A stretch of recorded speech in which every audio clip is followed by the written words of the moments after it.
अयोध्या राम मंदिर प्राण प्रतिष्ठा में शंकराचार्य नहीं जाएंगे। क्या है पूरा विवाद, विस्तार से जानेंगे। नमस्कार साथियों, स्वागत है आप सभी का पीएस स्टडी यूट्यूब चैनल पर। आप देख रहे हैं पीएस स्टडी। तो जैसा कि आप सभी ने खबर सुनी ही होगी कि जो शंकराचार्य हैं, हमारे चार शंकराचार्य हैं वर्तमान में, जो कि भारत के चार अलग अलग कोनों में विराजमान हैं, अलग अलग मंदिरों में विराजमान हैं। तो ये मना कर रहे हैं अयोध्या में 22 जनवरी को प्राण प्रतिष्ठा होने वाली है उसमें जाने से। तो क्या कारण है कि ये मना कर रहे हैं? कौन होते हैं शंकराचार्य, यानी शंकराचार्य कौन थे, आदि शंकराचार्य कौन थे, आदि शंकराचार्य से किस तरह से शंकराचार्य बने और इनकी क्या भूमिका है सनातन धर्म में। अगर ये नहीं जाएंगे तो इसका क्या परिणाम हो सकता है, या फिर क्यों नहीं जा रहे हैं, हम सारी जानकारी विस्तार से जानेंगे। वीडियो में एंड तक बने रहिएगा। तो जैसा कि आप सभी जानते ही हैं, भारत के इतिहास को अलग अलग भागों में बांट करके हम पढ़ते हैं, जिसमें से हम एक वैदिक काल पढ़ते हैं। वैदिक काल में साथियों, सभी जो जातियां थी, मतलब कोई भी जाति थी नहीं उसमें, सभी धर्म के लोग या फिर सभी लोग, धर्म भी नहीं था, जाति भी नहीं थी, सभी लोग समान रूप से एक साथ रहते थे। जो व्यक्ति जैसा काम करता था, यानी पंडिताई का काम कर रहा है तो पंडित कह दिया जाता था, और जो व्यक्ति गंदा काम कर रहा है और जैसे सफाई का हो गया, इस तरह का हो गया, तो उसे वो कह दिया जाता था। लेकिन धीरे धीरे क्या हुआ, ये जो व्यवस्था है कि पंडित के घर में पैदा होने वाला व्यक्ति पंडित कहा जाने लगा, चाहे फिर वो कितना भी गंदा काम क्यों ना करे, सफाई का या फिर अदर जो काम होते हैं वो क्यों ना करे, लेकिन वो पंडित ही कहा जाएगा। वहीं पर जो नीची कास्ट में, यानी कि अगर कोई धोबी का, सफाई कर्मचारी का कोई भी बेटा है, बेटी है, कोई भी संतान उसके पैदा हुई है, फिर चाहे वो पंडिता ही क्यों ना करे, लेकिन वो उसे नीची जात का ही कहा जाएगा, यानी उसी जाति का वो कहा जाएगा। तो इस तरह से धीरे धीरे वर्ण व्यवस्था ये आती गई और इस तरह से धर्म जाति बनती गई, और ये इस तरह से आज आप देख सकते हैं। तो आपको पता चला अभी यहाँ पर कि पहले सभी लोग समान रूप से रहते थे, लेकिन फिर धीरे धीरे ये वर्ण व्यवस्था आ गई, है ना। तो अब उसी टाइम पे वैदिक काल में ही आदि गुरु शंकराचार्य होते थे।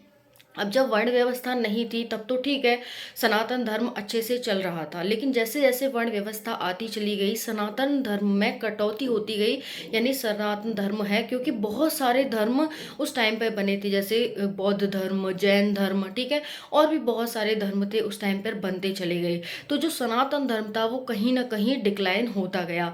तो आदि शंकराचार्य जी ने जन्म लिया, यानी उन्होंने बीड़ा उठाया कि हम जो सनातन धर्म है उसे बड़े लेवल पर विस्तार करेंगे उसका, और उससे बहुत बड़े लेवल पर फैलाएंगे। तो उन्होंने पूरे भारत में सनातन धर्म का विस्तार किया और उसे फैलाया। तो इस तरह से ये शंकराचार्य, जो हमारे आदि शंकराचार्य थे, उनका महत्व, मतलब बहुत ज़्यादा महत्व हो जाता है सनातन धर्म में। अब जब जैसे कि आपने सुना है कि बौद्ध धर्म के भी बहुत सारे गुरु हुए, है ना, बहुत सारे वो हुए, है ना। जैसे बौद्ध धर्म में आप पहले प्रवर्तक देखते हैं, बौद्ध धर्म के दूसरे प्रवर्तक देखते हैं, तीसरे प्रवर्तक देखते हैं। सेम वैसे ही जैन धर्म में भी काफ़ी प्रवर्तक हुए, ऐसे ही सिख धर्म के गुरु नानक, गुरु गोविंद, अंगद सिंह, ठीक है। तो फिर ऐसे ही शंकराचार्य के भी अलग अलग पद पर, जैसे उनके बाद वो, उनके बाद वो, उनके बाद वो, इस तरह से आते गए।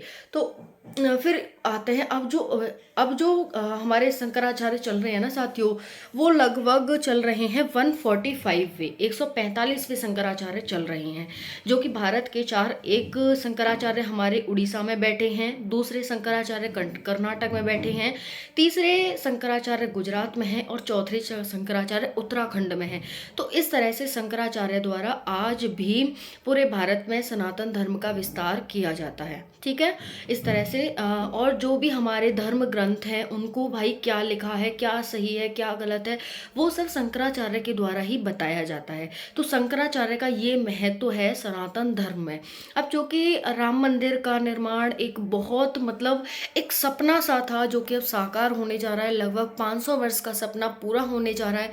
तो ऑब्वियसली ये एक बड़ा, मतलब बहुत बड़ा समारोह है, और इसमें शंकराचार्य का न जाना, पहली बात तो ये समझ लो कि क्या ये सही बात है कि शंकराचार्य इस समारोह में नहीं जा रहे। देखिए, एक शंकराचार्य हैं जो मना कर रहे हैं, जो ये कह रहे हैं कि जो मोदी जी हैं, मोदी जी के हाथ से प्राण प्रतिष्ठा होगी वहाँ पर, वो मंदिर में प्रवेश करेंगे, जो कि सही नहीं है। अब वो यहाँ पर जाति को ले रहे हैं कि भाई जाति को करके। अब ये बताइए, जब आप इतने बड़े मतलब विद्वान हैं, और आदि शंकराचार्य ने तो ऐसा कुछ वर्ण वेद किया नहीं था, लेकिन आज आप इस तरह से वर्ण वेद कर रहे हैं। भाई वो प्रधानमंत्री हैं, ठीक है, और प्रधानमंत्री अगर इस समारोह में भाग नहीं लेगा तो कौन लेगा। इसमें जाति धर्म नहीं बनाया तो भगवान नहीं है भैया, उन्हें सबको सबको भगवान नहीं बनाया है। जब भगवान अपने हाथ से बना सकता है तो फिर क्या उन्हें छूने का अधिकार नहीं है, बताओ। तो एक का कहना तो ये है, जो हमारे द्वारिका वाले हैं, कि भाई इस वजह से मैं नहीं जा रहा क्योंकि वहाँ पर मोदी जी आएंगे, और मोदी जी वहाँ प्राण प्रतिष्ठा मतलब टच करने वाले हैं, छूने वाले हैं, भगवान को स्पर्श करने वाले हैं, इस वजह से। दूसरे जो कर्नाटक वाले हैं वो कह रहे हैं कि भाई हमने तो मना ही नहीं किया, हम तो जो भी आस्तिक हैं उन सब का सम्मान करते हैं, और अच्छी बात है कि भाई इतने सब सालों का सपना पूरा हो रहा है, ये तो अफवाह बनाई जा रही है, हमने कोई मना नहीं किया है।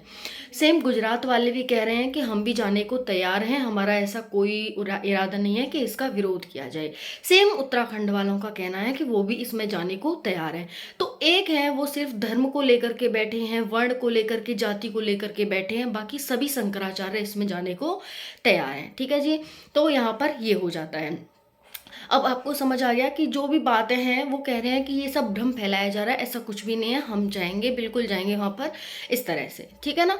तो यहाँ पर ये हो गया।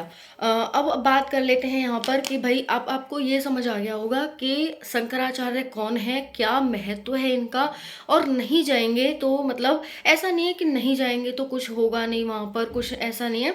बट हाँ ये है कि एक सम्मान है शंकराचार्य का, और ये सनातन धर्म के बहुत बड़े ज्ञाता हैं भाई, और इन्होंने सनातन धर्म का वो किया है, विस्तार किया है, तो ऑब्वियसली जाना चाहिए। और इनके जाने से वहाँ पर और ज़्यादा मतलब समारोह में और ज़्यादा खुशी उत्सव और ज़्यादा मतलब बहुत चार चांद लग जाएंगे, तो इस वजह से जाना चाहिए। और सभी जाएंगे, बस ये अफवाहें फैलाई जा रही हैं लोगों के द्वारा, ऐसा कुछ भी नहीं है, ठीक है। तो आपका इस पर क्या मत है, आप ज़रूर कमेंट करिएगा। बाकी शंकराचार्य क्या है, क्या मतलब कितना महत्व है इनका, आपको समझ आ गया होगा। थैंक यू सो मच, जय हिंद।